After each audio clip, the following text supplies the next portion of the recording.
Një tjetër rrjedhje e dokumenteve sekrete ka ndodhur në shtëpinë e bardhë pas skandalit të Sinjal. Sipas Washington Post, një sër dokumentesh duke përfshirë planet e katit të shtëpisë së bardhë u nda nga zyrtarët si nën presidencën e Joe Biden dhe të Donald Trump përmes një dosjeje Google Drive me mira punonjës federal të përfshirë. Ky skandal është i njëjti informacion që ai kishte ndarë me grupin të cilit ju shtua aksidentalisht redaktori i revistës Atlantic, Jeffrey Goldberg. Burime anonime i thanë gjithashtu The New York Times se sekretari i mbrojtjes i SBA-s, Pete Hegseth, dau informacion të detajuar në lidhje me një seri sulmesh të planifikuara të SBA-s kundër milicive Houthi në Yemen në një bisedë në platformën Sinjal më 15 mars. Kjo duket të jetë një bisedë e veçantë nga ajo ku gabimisht është përfshirë një gazetar nga The Atlantic. Të dy bisedat u krijuan më 15 mars. Në të dytën ekzistenca e së cilës nuk është bërë e ditur deri më tani, i njëjti informacion u nda për planet e sulmit të SBA-s, duke përfshirë planet e fluturimit të avionëve gjuajtës bombardues FA-18 Hornet të përdorura për të sulmuar Houthit.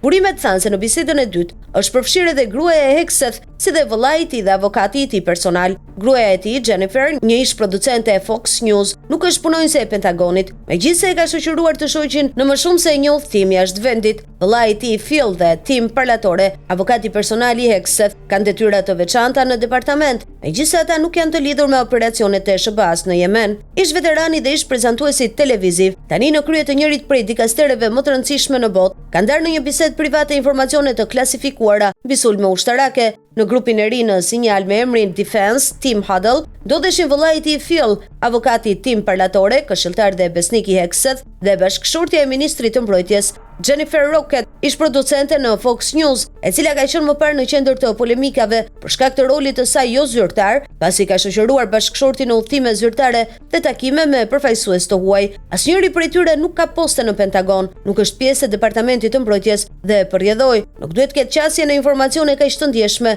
për sigurinë kombëtare të SBA-s. Ndërkohë, zyrtarët e Pentagonit e kishin paralajmëruar sekretarin disa ditë më parë se ai nuk duhet të zbulonte detajet e operacioneve në Yemen përmes Sinjal, një platformë që përgjithsisht konsiderohet më pak e sigurt se kanalet që zakonisht përdoren për të shkëmbyer informacione të ndjeshme.